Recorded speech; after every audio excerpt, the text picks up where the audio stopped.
लड़ाई चल रही है। वो नफरत फैलाते हैं, हम मोहब्बत फैलाते हैं। वो हिंसा करते हैं, वो हिंसा फैलाते हैं, हम अहिंसा फैलाते हैं। वो डरते हैं, हम नहीं डरते हैं। ये फर्क है। अब देखिए, जब भी हमारी सरकार होती है, हम डर को मिटाने की कोशिश करते हैं। नहीं नहीं नहीं नहीं, नफरत की झोपड़ी में आग नहीं लगाई। हम आग लगाने का काम कभी नहीं कर सकते हैं। हाँ, नफरत भाई, नफरत मोहब्बत से ही कटती है। आप देखो, आप देखो, आप देखो, मजे की बात मैं आपको सुनाता हूं। नरेंद्र मोदी जी ने हजारों करोड़, सुनो सुनो, देखो मैं तपस्या और मोहब्बत की बात आपको समझा देता हूं, बता देता हूं, और आप सब इसको समझोगे। नरेंद्र मोदी जी ने 6, 7, 8 साल हजारों करोड़ रुपए मुझे और कांग्रेस पार्टी को बदनाम करने में लगा दिए।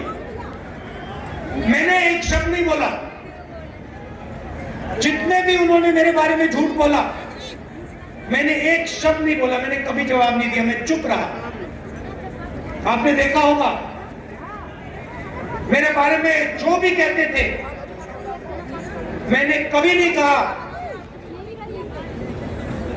मैंने अपने आप को बचाने की कभी कोशिश नहीं की।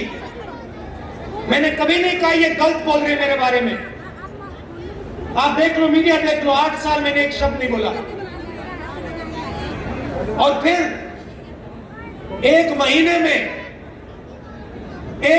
में इनके हजारों करोड़ रुपए को जला दिया मैंने। क्यों? क्योंकि पूरे देश को दिखा कि इस व्यक्ति के दिल में, इस देश के लिए, इस तिरंगा के लिए, किसानों के लिए, मजदूरों के लिए सिर्फ मोहब्बत है और कुछ है ही नहीं। उन्होंने पहले कहा कि ये यात्रा 2-3 दिन चलेगी। हम कन्याकुमारी से निकले, मैंने कहा, प्रेस के मित्रों कहा, मगर ये मित्रों का काम नहीं करते हमारे साथ।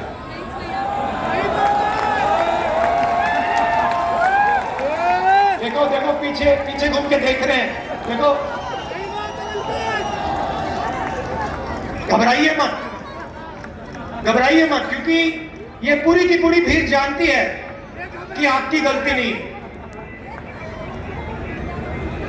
आप पर लगाम बांधी हुई है, आप बंधे हुए हो। आपकी गलती नहीं, हम समझते हैं, आपकी मजबूरी है। आपको बच्चों को खाना खिलाना है, आपको तनख्वाह लेनी है, आपको भी जीना है, तो हम आपके खिलाफ नहीं है। मगर थोड़ा सा टीवी पे यात्रा भी दिखा दिया करो। अच्छा, 24 घंटे नहीं, 24 आवर्स न्यूज नहीं, 2-3 मिनट तो दिखा दिया करो। हिंदुस्तान की जनता क्या कह रही है, थोड़ा दिखा दो। आप 24 घंटा अंबानी जी और अदानी जी की बात रखते हो, जनता की भी रख दो 2 मिनट।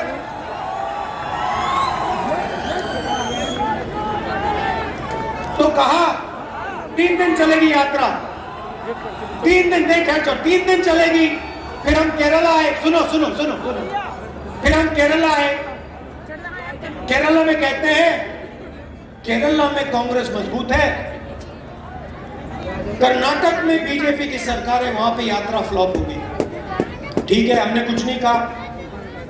कर्नाटक में आए, कर्नाटक में केरला से ज्यादा बड़ा तूफान। फिर कहते हैं नहीं, कर्नाटका में चल गई, तेलंगाना में मुश्किल आएगी। तेलंगाना में फिर से वैसा ही तूफान। फिर कहते हैं हाँ ठीक है, साउथ में चल गई, महाराष्ट्र में नहीं चलेगी। पता लगा कि तूफान छोड़ो, वहां पे महाराष्ट्र में सुनामी आ गई। फिर कहते हैं ठीक है भैया, हिंदी बेल्ट में तो फेल हो जाएगी। मध्य प्रदेश में आए, वो महाराष्ट्र से बड़ी सुनामी चल गई। राजस्थान में उससे भी जबरदस्त, और हरियाणा में तो कोई जवाब ही नहीं है। अब देखो क्या कह रहे हैं, अब कह रहे हैं, मुझे चिट्ठी लिखी हो हेल्थ मिनिस्टर ने, राहुल जी कोरोना वापस आ गया है, कोविड वापस आ गया है, यात्रा को बंद कीजिए, यात्रा को बंद कीजिए। अच्छा, बाकी हिंदुस्तान में पब्लिक मीटिंग जितनी करानी करा लो, बीजेपी करा सकती है, मगर जहां भारत जोड़ो यात्रा चल रही है वहां पे कोरोना और कोविड।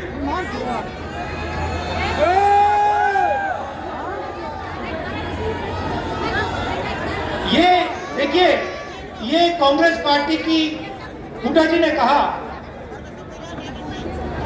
आने वाला समय कांग्रेस पार्टी का है। मैं उसको थोड़ा बदलना चाहता हूं। ये जो कांग्रेस पार्टी है, ये आपका औजार है, ये आपका हथियार है। किसका?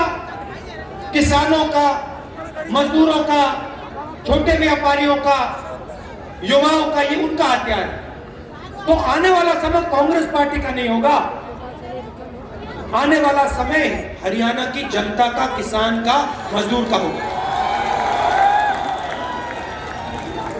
जरूर कांग्रेस पार्टी आपके साथ खड़ी होगी, मगर समय कांग्रेस पार्टी का नहीं, आपका होगा।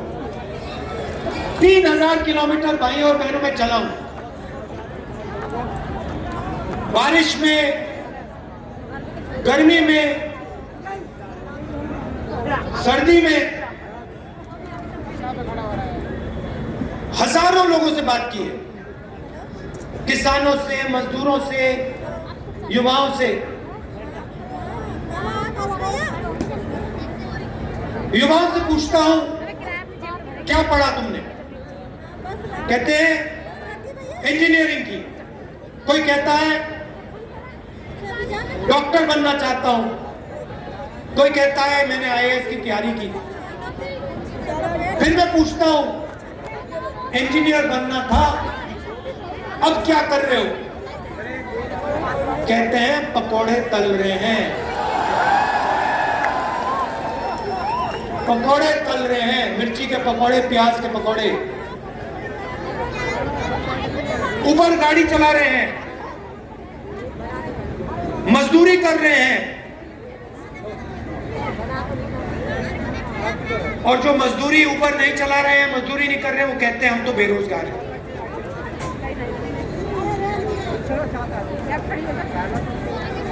गलतफहमी में हो, मोदी जी ने नहीं किया।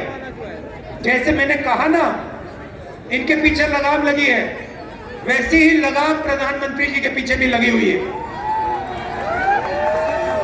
सरकार नरेंद्र मोदी की नहीं है, गलतफहमी में मत रहिए। नरेंद्र मोदी जी की सरकार नहीं है, अदानी और अंबानी की सरकार है। आप किसी भी छोटे व्यापारी से पूछ लो, वो आपको बता देगा नोटबंदी क्यों की गई, गलत जीएसटी क्यों लागू की गई। छोटे व्यापारियों को, स्मॉल और मीडियम बिजनेस चलाने वालों को खत्म करने के लिए नोटबंदी और जीएसटी लागू की गई। और यहां पे आपको फरीदाबाद में सबसे बेहतर मालूम है, क्या सपना देखा था आपने, क्या सपना देखा था मैन्युफैक्चरिंग सेंटर का, चाइना के साथ कंपटीशन का सपना आपने देखा, सारा का सारा बर्बाद हो गया, खत्म हो गया। ये आपकी सच्चाई है। सपना क्या था? आज आप अपने जूते के नीचे देखो, मेड इन चाइना। शर्ट के पीछे देखो, मेड इन चाइना। सपना यह था जब चाइना का कोई युवा बेजिंग की दुकान में जाके शर्ट खरीदे, उसके पीछे लिखा हो मेड इन फरीदाबाद। वो पूछे भैया ये फरीदाबाद क्या है, ये कौन सी जगह है? ये था सपना आपका, और यही सपना हमें पूरा करना है। क्योंकि अंत में भाई और बहनों, अंत में 21वीं सदी के दुनिया में हिंदुस्तान को चाइना के साथ कंपटीशन करना ही होगा और चाइना को कंपटीशन में हराना होगा। और उनको कौन हरा सकता है? उनको हिंदुस्तान के 2-3 अरबपति नहीं हरा सकते हैं। उनको हिंदुस्तान का किसान, हिंदुस्तान का छोटा व्यापारी, हिंदुस्तान का युवा, हिंदुस्तान के स्मॉल और मीडियम बिजनेस चलाने वाले लोग कंपटीशन में हरा सकते हैं, पटक सकते हैं। आजकल बीजेपी आरएसएस ने क्या किया? हिंदुस्तान को बांटने का काम किया,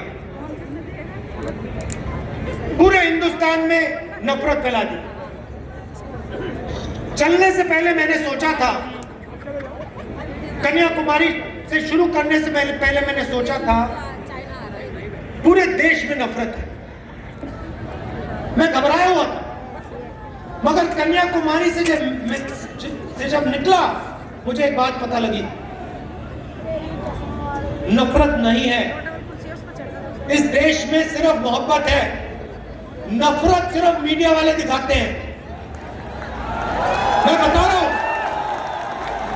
सिर्फ मीडिया वाले अपने टेलीविजन पे 24 घंटा नफरत फैलाते हैं। कहते भैया देखो, इसने उसको मार दिया, उसने इसको मार दिया, ये उस धर्म का है, यहां जला दिया, यहां पीट दिया, यहां काट दिया। हिंदुस्तान में ये नहीं हो रहा है।